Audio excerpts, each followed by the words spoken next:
class, but for now, based on Amazon, this is too premature to address that, which is why they had to create another role.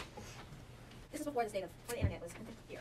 All right, let's go ahead and turn to the McGee versus International Life Insurance case, and then we'll do the hands-on. Are we excited? Yay! We understand. It's not as hard as I said it's going to be, right? Well, we're doing the hardest part now. Not that I'm arrogant, but it's the way that I'm teaching it. The reason the other sections are going to be confused is he teaches it the traditional way. He doesn't tell you this. He makes you figure it out on your own.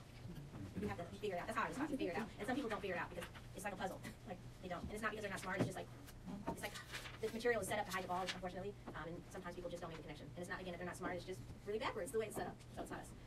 Because I'll tell you, as a student, I didn't figure it out. So my civil procedure story is I sat in, we had a courtyard, and I was trying not to cry because I was like, I'm not going to cry in school. Like, I don't want people to be like, what's her problem? She's a big kid, big baby. But I was about to cry because I knew I was going to fail. So I understood the individual parts, but I didn't understand how everything worked together, like to be able to apply it to that pattern. And I hated feeling stupid because I'm like, I understand what personal jurisdiction is, but I don't get how this goes together. So this girl who was, to this day I love her, name is Jennifer Raymond. You can Google her, she's awesome. She graduated #1 in our class. We didn't know that at the time because it was first year, first semester. And she was kind of, you know, she's like, what's wrong? Da, da, da, in the little courtyard. And I just like, and she's like, whoa. So she's like, it's okay, it's okay. She's like, here. And she slid me her outline. Her outline is like that. She's like, here. She's like, I'll just print out another copy. You can have my outline. It's really not that hard. I read this girl's outline. The exam was 2 days. I straight up got a full-blown A on that exam.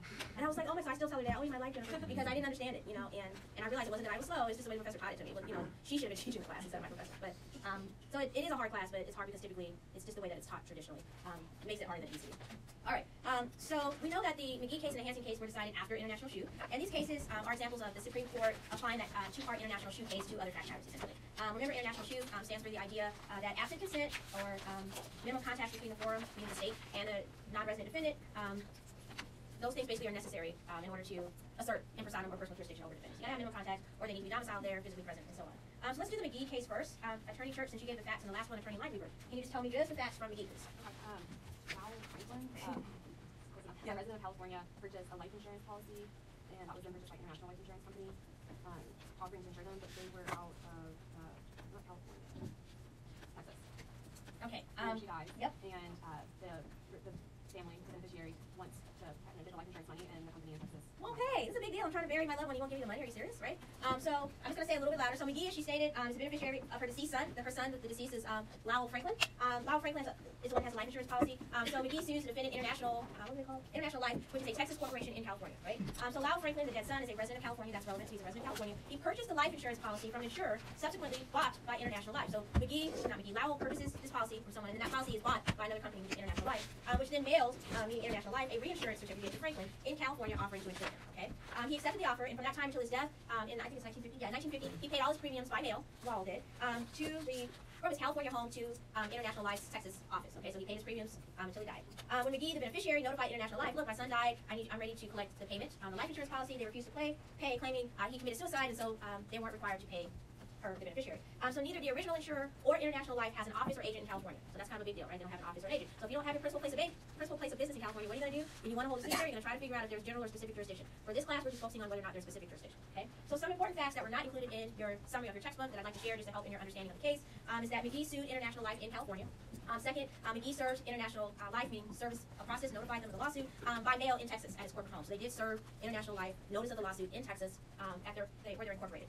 International Life declined to appear in that California lawsuit, and what happened, McGee obtained a default judgment. And remember, default judgment is just plaintiff files a case against defendant doesn't show up, plaintiff automatically wins. Okay, so again, International Life did not show up to the California lawsuit, and McGee received a default judgment. So McGee, which is now the plaintiff, now takes this California judgment to Texas and basically says, I want to enforce it. Similar to what we saw in Pennoyer. Hey, I've got a binding judgment here, I need you to enforce it, get me my money back. State of Texas. So International Life said, no.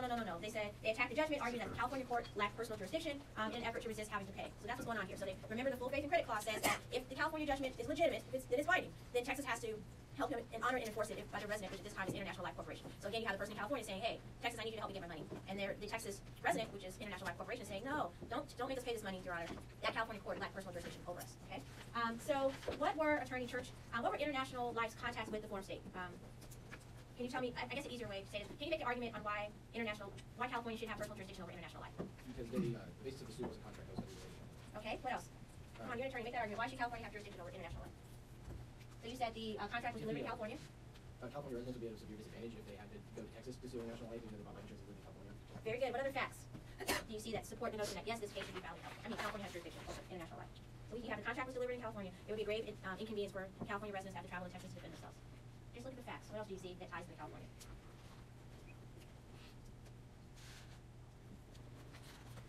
Attorney Lightweaver. So that they were accepting payments from the resident of California. Yeah, absolutely. So the premiums, right, were being mailed. You know that, attorney church. The premiums were mailed from California. And what else? Anything else? There's one more. Well, he was a resident of California. Yeah, when he died, right? Those are all relevant. Okay? So contract delivered in California, premiums mailed from California, insured as a resident of California when he died. That was the arguments I'm going to make to the judge. Your Honor, California clearly should be the state that has jurisdiction to decide this case. What about the case against personal jurisdiction? Either attorney church or line people. What are 2 or 3 things you can say, Your Honor, no, this is why California doesn't have personal jurisdiction? You're representing international. Neither the original company that sold Franklin policy or International Life had any agents solicit. Yeah, that's a super strong argument. Your Honor, come on.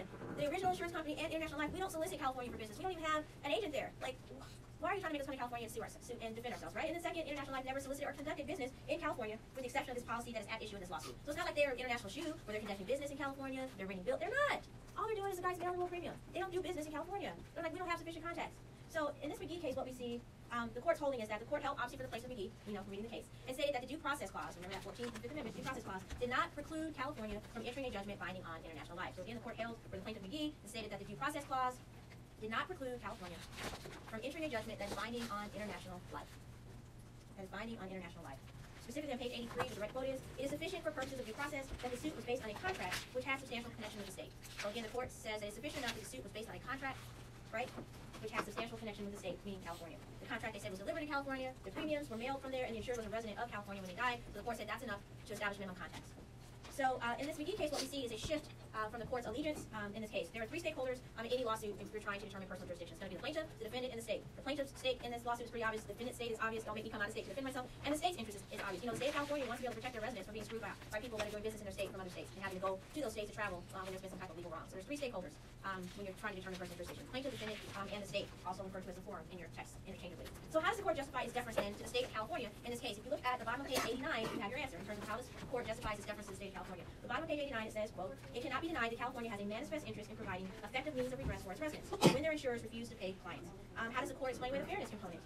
With respect to the defendant, if you look again at the bottom of page 89, in terms of fairness, the court says, hey, this is fair. They say specifically, modern transportation and communication have made it much less burdensome for a party sued to defend himself in a state where he engages in economic activity. So essentially what they said is we don't practice law in a vacuum, right? Additionally, the court says that there's no contention that the respondent did not have adequate notice of the suit because they did, or sufficient time to prepare for the suit. So they're like they weren't placed at a disadvantage. You know, they knew they had this business they were doing in California. They knew a suit was filed. They chose not to show up, and they should have, right? So the takeaway from this case, what's important for you to remember, is that it established beyond question the state's authority to exercise jurisdiction.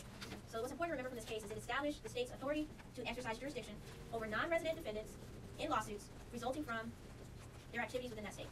So that kind of solidified that as law. So again, what's important is to establish the state's authority to exercise jurisdiction over non-resident defendants. So to exercise jurisdiction over non-resident defendants in lawsuits resulting from their activities in that state. So in a lawsuit resulting from their activities within that state. We know that this case is a specific jurisdiction case because the plaintiff's claim failure to pay insurance benefits arises out of the insurance company's contacts with the state of California. So that was an easy specific jurisdiction case. Could the court hear any claim against the International Life Company of California? No, because the court doesn't have general jurisdiction, they only have specific jurisdiction. Meaning, based on the facts, the only contact we see is that one client in the state of California. That's not enough to say they have to say it. Not just that one. Okay? Doing well. All right, how much time do we have? Let's go for pro, right? Okay, I don't like the rest of your case. Let me think about it. Do we have time to do Hanson? Are we ready? No, yes. I'm kind of offended that people are like, it's like a paragraph of a case. Like, really? Today? Page. So I don't want to rush through it, so I'll wait and add it to the next. But we might as well at least do a quick mini review. I really want you all to get lost. Wouldn't it be great if everybody made an A? That's never happened. But we're allowed to do it. Make it happen. All right, so what is specific jurisdiction? Anyone? Yes. Excellent. So she said specific jurisdiction is a lawsuit that arises out of the non-resident defendant's contact with the state, and you have to establish that that non-resident has minimum contact with the state. How do we determine minimum contacts? We look at the extent and nature of those activities, and what question do we ask?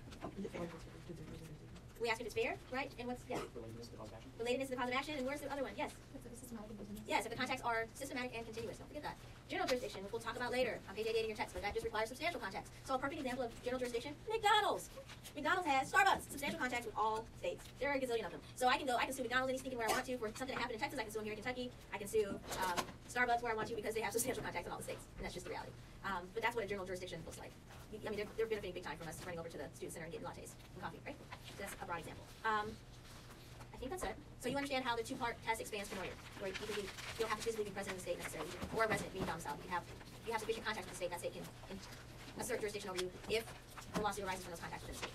And we all think that's fair, right? You're going to do business in our state. If there's a lawsuit that comes up, you will defend yourself here. All right, I will see you tomorrow. Oh, before I forget, so this meeting's only from 10:30 to 11.